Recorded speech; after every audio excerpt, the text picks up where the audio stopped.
கொண்ட நேர்களே, வாழ்க வளமுடன், நலமுடன், நிம்மதியுடன். இப்போ நம்ம நொச்சிலி இலையை பற்றி பார்க்க போகிறோம். நொச்சிலி இலை வந்து ரொம்ப மருத்துவ குணம் வாய்ந்தது. அதி அற்புதமான மூலிகை எதுனா இது தாங்க. இதில் 2 வகை இருக்குது. ஒன்று வந்து நொச்சிலி, ஒன்று வந்து வெள்ளை நொச்சிலி. இந்த 2 நொச்சிலி வகை இருக்குது. இதனுடைய பயன்பாடு மருத்துவ குணங்கள் ரொம்ப அதிகம். சித்த மருத்துவத்தில் இதுதான் பயன்படுத்துகிறாங்க. முதல்ல மூலிகை கண்டுபிடிச்சது முதல் வந்த மூலிகை இதுதான் சொல்கிறாங்க. ஆனால் முதல்லயே இதுதான் கண்டுபிடிக்கப்பட்ட மூலிகை. நல்ல மருத்துவ குணம் வாய்ந்த நல்ல மூலிகை. இதனுடைய பயன்களை பார்க்கலாம். இது வந்து இந்த மூலிகை வந்து இப்படி தாங்க இருக்கும். இதனுடைய நொச்சிலி இலை வந்து இப்படி தான் இருக்கும். இது வந்து 3 இலையாகவும் இருக்கும், 5 இலையாகவும் இருக்கும், 5 இலையாகவும் இருக்கும், 3 இலையாகவும் இருக்கும்.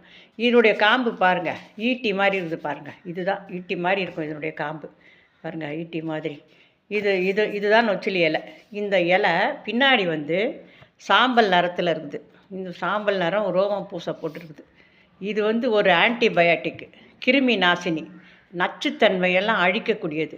இதில் எதுக்குன்னா நச்சு ப்ளஸ் இலை, நச்சிலைன்னு தான் சொல்லியிருந்தாங்க. அது காலப்போக்கில் மறுபடி நொச்சிலைன்னு ஆகிப்போச்சு. இந்த நொச்சிலுடைய குணங்கள் என்ன தெரியுமா? இந்த தானியங்கள், நெல் விதைங்கள்லாம் நம்ம சேமிக்கும்போது, அப்போல்லாம் வந்து சேமிக்கும்போது இந்த இலையை நிறைய பறித்து எடுத்தாந்து போட்டு சேமிப்பாங்க. ஏன்னா அதுக்கு வந்து பூச்சி வராது. அதை அழிக்கக்கூடிய இது ஒரு எதிர்ப்பு சக்தி, இது ஒரு எதிர்கொல்லி. அதனால் அதுக்கு பூச்சி வராது. அதனால் இந்த இதை வந்து அதில் வைப்பாங்க. இதனுடைய மருந்து என்னன்னா நுரையீரலுக்கு நல்ல வேலை செய்யும். நுரையீரலுடைய நண்பன் சொல்லுவாங்க. இந்த இலை வந்து இலையை கூட வேப்பிலை இருக்குது, இது தைல இலையும் இந்த இலையும் போட்டு தண்ணியில் நல்லா கொதிக்க வச்சு நீங்கள் ஆவி பிடிச்சிங்கன்னா இந்த மூக்கடைப்பு, சைனஸு, நுரையீரலில் சளி, தலையில் நீர் கொத்துக்குது, தலைவலி, இதெல்லாம் வந்து சரியாயிடும். இதை நீங்கள் வந்து செய்யலாம். அதே நேரத்தில் உங்களுக்கு தூக்கம் இல்லைன்னு வச்சுங்க. இந்த தூக்கம் இல்லாததுக்கு என்ன பண்ணணும்? இந்த இலையெல்லாம் நிழல்லையே நல்லா உலர்த்திட்டு கொஞ்சம் நல்லா காயிற வரைக்கும். ஏன்னா வெயிலில் போட்டால் முடம் ஆகிடும். அப்புறம் தலைகாணிக்குள்ளே வச்சாலும் வராது. இந்த இலையை வந்து அப்படியே வெயில் நிழல்லையே காய வச்சிங்கன்னா அது காஞ்சிடும். இந்த எடுத்து தலைகாணிக்கு உள்ள கவர் இருக்குது பார்த்தீங்களா, அந்த கவர் உள்ள மொத்தத்தையும் போட்டு அடைக்கணும். அடைச்சிட்டு அது மேலே நீங்கள் படுக்கணும். ராத்திரியில் படுத்திங்கன்னா தூக்கம் நல்லா வரும். தூக்கம் இல்லாத பிரச்சனை போயிடும். இந்த கழுத்து வலி, கழுத்து வீக்கம் இதெல்லாம் வாங்கிடும் இந்த இலையை பயன்படுத்தினா. அந்த காலத்திலலாம் கொசுவத்தி, இந்த டாட்டாய்ஸு, குட் நைட் இதெல்லாம் கிடையாது. எங்கள் காலத்திலாம் அதெல்லாம் கிடையாது. அப்போல்லாம் நாங்கள்லாம் குழந்தைங்கள படுக்கும்போது இந்த இலையை தான் கொண்டாடுவோம். இந்த நொச்சி இலையை கொண்டாந்து நல்லா காய வச்சுட்டு புகை போட்டால், வீடு நிறைய புகை போட்டால் கொசு வராது, ஒரு கொசு வராது.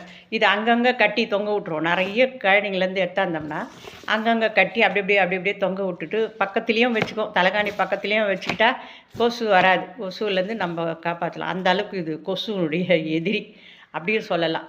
இதே போல் மூட்டு வலி வந்ததுன்னு வச்சுங்களேன், இதை நல்லா அரைச்சி 10 போட்டிங்கன்னா அந்த மூட்டு வலி கொஞ்சம் சுமாராகும். அதே போல் இந்த அரைச்ச பொடியை கொஞ்சம் 1 கிராம் மிளகு எடுத்து அதில் தட்டி போட்டு தேன் போட்டு நல்லா கலக்கி சாப்பிட்டா உடம்புக்கு இந்த முட்டி வலி மேற்கண்ட பிரச்சனைலாம் போகுது அப்படின்னு சொல்கிறாங்க. ஆனால் சில பேருக்கு இது ஒத்துக்காது. சில பேருக்கு தோல் எரிச்சல் வரும். தோல் எரிச்சல் இருக்கவங்க, அலர்ஜி இருக்கவங்க எல்லாம் வேண்டாம். சித்த மருத்துவத்தில் இது வந்து முதன்மையான கீரை. இது வந்து ரொம்ப அதி அற்புதமான மூலிகை. அப்படி தான் சித்த மருத்துவம். நீங்கள் அந்த டாக்டர்கிட்ட கேட்டு அவங்க சாப்பிட்லான்னா நீங்கள் சாப்பிடுங்க. அப்போல்லாம் குழந்தைங்களுக்கு கூட இந்த நொச்சிலி இலை கொழுந்து, நொணா கொழுந்து, ஒரு மிளகு, ஒரு சீரகம், ஒரு பூண்டு, வேப்பங்கொழுந்து, இது மொத்தத்தையும் சேர்த்து கலெக்ட் பண்ணி நல்லா அரைச்சிட்டு இதை அப்படியே சின்ன அடையாக தட்டி அந்த அடையில் ஒரு தலைக்கு ஊற்றும்போது ஒரு துளியோண்டு போட்டு பாலில் கலக்கி ஊற்றுவாங்க. இப்போ அதெல்லாம் யாரும் ஊற்றுறதில்ல. அப்போல்லாம் அதுதான் ஊற்றி வளர்த்தோம். அது மாதிரி அதுக்கும் உகந்த கீரை இது.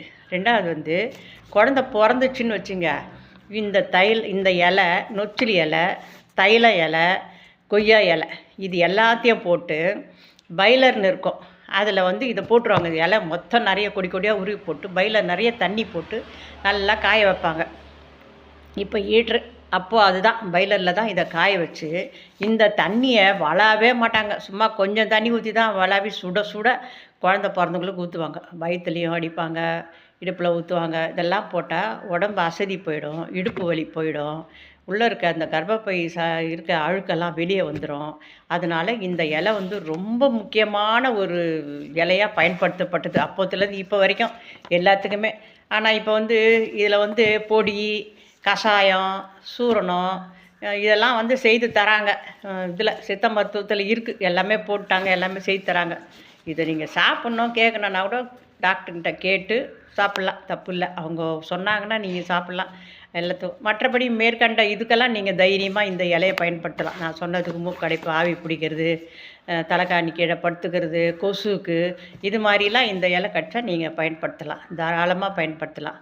அவ்வளோ. ரொம்ப நன்றி. வாழ்க வளமுடன்.